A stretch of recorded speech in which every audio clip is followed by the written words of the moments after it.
Hello दोस्तों, आज हम शुरू करने वाले हैं। जो हमने चैप्टर चालू किया हुआ था नंबर सिस्टम, उससे रिलेटेड कुछ क्वेश्चंस हैं जो इम्पोर्टेंट क्वेश्चन है जो प्रीवियस एग्जाम्स में आए हुए हैं। जैसे मैंने आपको दिख रहा होगा एसएससी सीजीएल के जो 2024 वाला जो शिफ्ट वन थी उसमें आया हुआ क्वेश्चंस है। तो ऐसे ही 15-20 क्वेश्चंस हैं, उनका एक कंप्लीट वीडियो लेक्चर है जो आप देखें। तो पहला क्वेश्चन है, एक डिजिट दी हुई है हमें 45 वाई जेड एंड जीरो। ये 5 अंकों की एक डिजिट है जो 40 से विभाज्य है।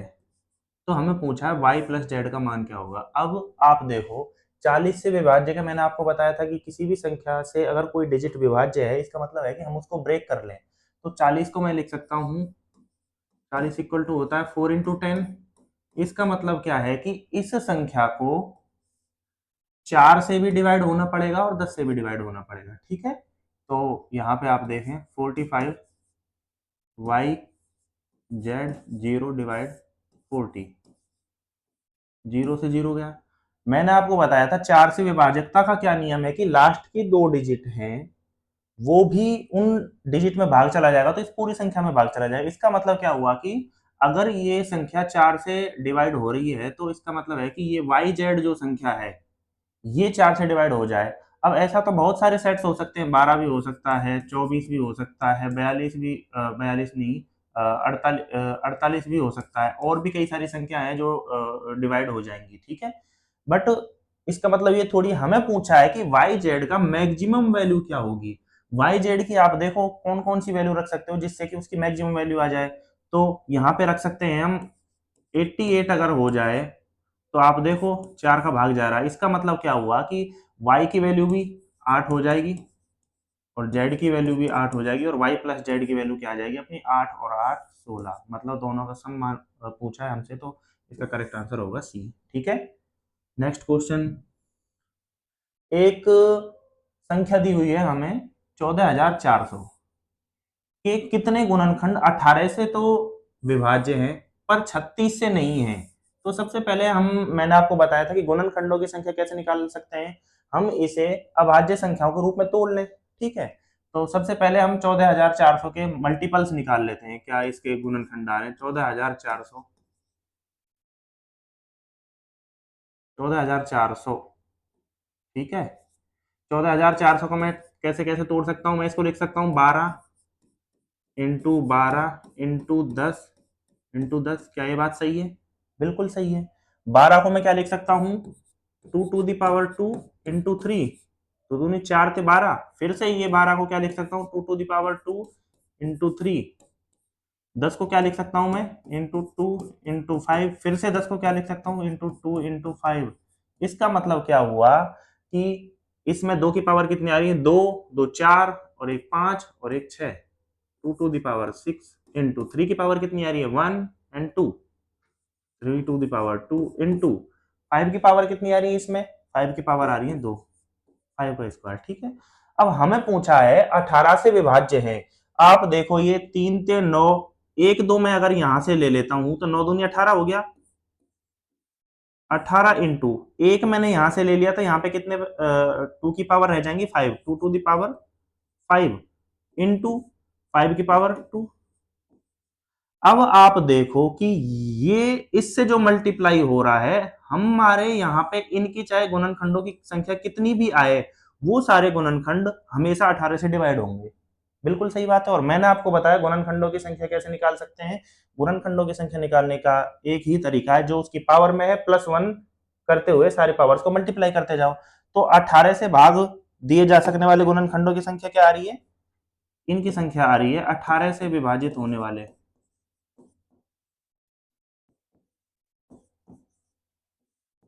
उनकी संख्या कितनी आ रही है? 5 + 1 6 इंटू 2 + 1 3। कितनी आ रही है? 18। दूसरा हम 36 का निकाल लेते हैं।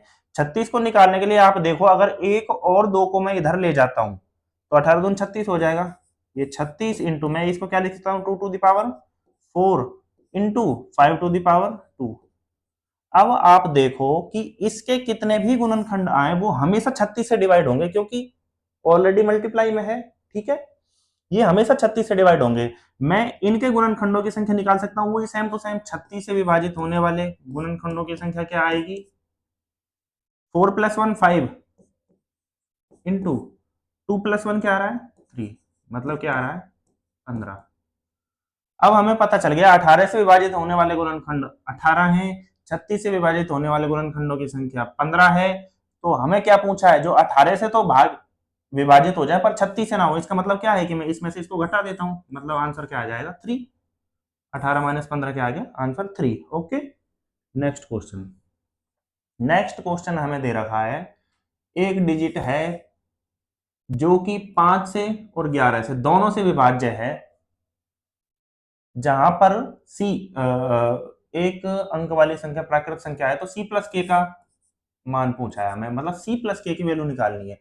तो हमें पता है कि कोई संख्या अगर ये है, पहले मैं संख्या नोट डाउन कर लेता हूं, 3C2933K। अगर ये संख्या 5 से विभाजित है, इसका मतलब क्या है, के को या तो 0 होना पड़ेगा या फिर 5 होना पड़ेगा। पहला तो हमें पता चला के का। अब दूसरा हम 11 से विभाजकता का नियम देख लेते हैं। 11 से विभाजकता का क्या नियम है कि विषम स्थान पर जो अंक हैं उनका योग k + 3 + 2 + 3, ये कितना आ रहा है 3 3 6 2 8, k + 8, उसमें से मैं क्या घटा दूं, जो सम स्थान पे जो अंक है 9 और 3 12 + c + 12, इनका अंतर है या तो 0 आ जाए या फिर 11 आ जाए। ठीक है, तो मैं एक चेक करके देख लेता हूं, ये क्या आ रहा है, 0 मान लेता हूं, सब फर्स्ट केस में 0 का ले लेता हूं। ठीक है, 0 का केस अगर मैं लेता हूं, तो यहाँ पे क्या आ रहा है, k = c + 4। क्या k का मान 0 यहाँ पे हो सकता है? k का मान, अब मैं फर्स्ट केस ले लेता हूँ, k की वैल्यू 0 ले लेता हूँ, क्या k का मान 0 हो सकता है? c + 4, c की वैल्यू कभी भी नेगेटिव आ सकती है कि कोई अंक में आपने देखा है कि यहाँ पे -4 रखा हो? नहीं हो सकता। तो ये वाला केस तो हो नहीं सकता। दूसरा केस में क्या ले लेता हूँ, मान लो कि k की वैल्यू 5 है। k की वैल्यू अगर हमारे पास 5 है तो c + 4, मतलब c की वैल्यू हमारे पास क्या आ जाएगी 1। ठीक है, तो मतलब हमें पता चल गया कि, और k की वैल्यू हमने क्या मानी थी 5। इसका मतलब क्या हुआ, c + k की वैल्यू क्या आ जाएगी 1 + 5 = 6। ठीक है, नेक्स्ट क्वेश्चन। नेक्स्ट क्वेश्चन हमें दे रखा है, ये एक इक्वेशन दे रखी है आपको, जब भी कभी आप ध्यान रखो, 9⁻²n अगर हमें कोई कहता है, इसका मतलब वो हमें ये कहने वाला है कि किसी भी डिजिट के पावर में एक सम संख्या है। अगर 9⁻²n + 1 अगर बोल रहा है, तो इसका मतलब है कि जो लास्ट जो डिजिट है 9 की पावर जो आ रही है उसमें एक विषम संख्या है।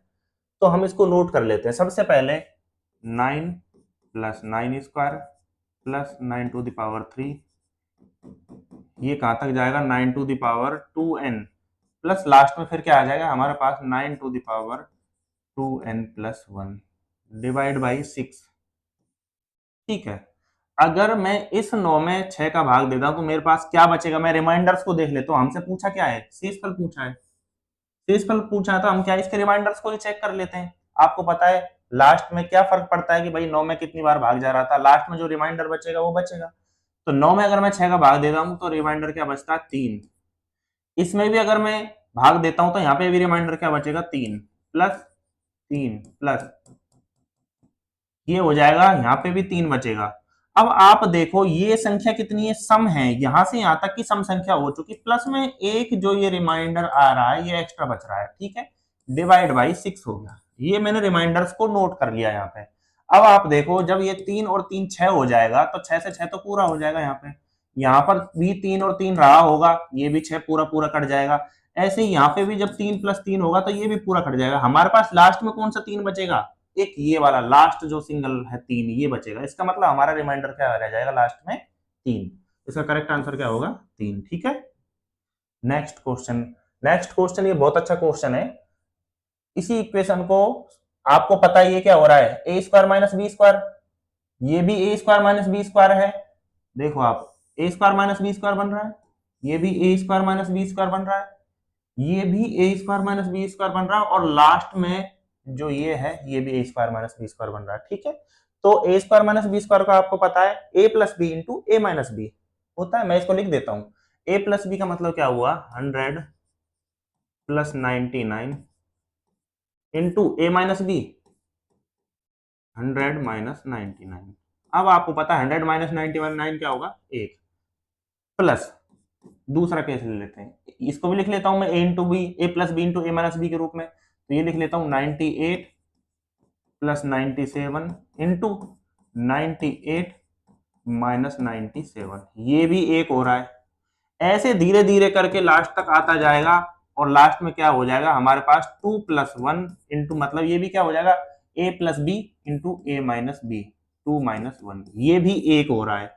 मतलब क्या है, आप देखो 100 प्लस 99 को मल्टीप्लाई किया एक से, तो यहाँ पे क्या आ रहा है 100 प्लस 99 प्लस ये क्या आ रहा है 98 प्लस 97, 98 प्लस 97, और ये कहां तक आता जाएगा 2 प्लस 1। अब आप देखो, आपको पता है ये 1 से लेके 100 तक की प्राकृतिक संख्याओं का योग है, और मैंने आपको पहले भी, इससे पहले वाली जो क्लास है उसमें आपको पढ़ा चुका हूं कि 1 से लेके n तक की प्राकृतिक संख्याओं का योग क्या होता है, n इंटू एन प्लस 1/2। तो n की वैल्यू कितनी है 100, मैं यहां पर रख देता हूं 100 इंटू 100 प्लस 1/2, ये कटा 50 बार, तो इसका आंसर आ जाएगा, जो करेक्ट आंसर होगा अपना डी। ठीक है।